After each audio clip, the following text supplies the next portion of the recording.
से सीखी हैं। तो आज की श्रृंखला में हम लाएंगे इस बात को कि भाग्य प्रधान जीवन होता है कि कर्म प्रधान। ये डिबेट, ये वाद विवाद बहुत लंबे समय से चल रहा है कि जीवन जो होता है वो भाग्य प्रधान होता है कि वो कर्म प्रधान होता है। मेरा मानना ये है कि जीवन जो है वो भक्ति प्रधान होता है। एक छोटी सी कथा से महाभारत की हम ये चीज सीखेंगे। बात तब की है कि जब कौरवों की सेना का नाश हो रहा था और दुर्योधन बहुत ही ज्यादा चिंतित था। उसने जाके भीष्म पितामह को बोला, बहुत उल्हाने दी और कहा कि आप तो हमारी तरफ से पूर्णतः मन लगा के युद्ध ही नहीं कर रहे। आपका लगता है मन अभी भी पांडवों की तरफ है और इतना ही मन आपके उनकी तरफ है, तो अपनी प्रतिज्ञा तोड़ दीजिए और जाकर उनकी तरफ मिल जाइए। अपनी प्रतिज्ञा को तोड़ने की बात सुन के भीष्म पितामह अत्यंत क्रोधित हुए।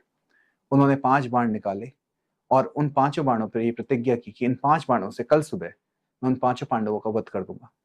साथ ही साथ उन्होंने दुर्योधन को यह आश्वासन भी दिया कि सुबह होने के साथ साथ अपनी पत्नी को मेरे पास भेजना, जिसको मैं हमेशा की तरह भाग्यवती होने का आशीर्वाद दूंगा, सौभाग्यवती होने का आशीर्वाद दूंगा, जिसके बल से तू सुरक्षित रहेगा। ये सुन के दुर्योधन खुश होकर चला गया।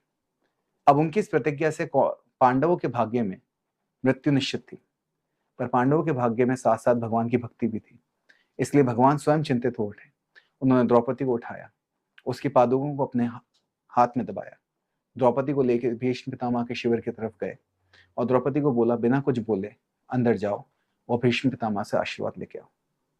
भीष्म पितामह के सामने द्रौपदी गई, उसने आशीर्वाद मांगा, प्रणाम किया, तो भीष्म पितामह ने अर्थ खुली आंखों से बोला, सौभाग्यवती भव। ये बात सुनकर द्रौपदी हंसने लगी और बोले कि पितामह, आपने सौभाग्यवती होने का आशीर्वाद तो दे दिया, अब वो 5 बाण भी आपको देने पड़ेंगे। ये सुनते भीष्म पितामह हंसने लगे और बोले कि अवश्य कृष्ण तुम्हारे साथ आए। जिसके भाग्य में कृष्ण हो उसके पतियों के प्राण मैं कैसे हर सकता हूँ।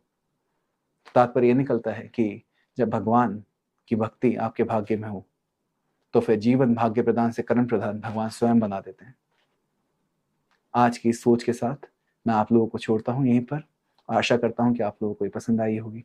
आगे के लिए प्लीज लाइक, शेयर और सब्सक्राइब करें। मिलते हैं अगले सेशन में। नमस्कार।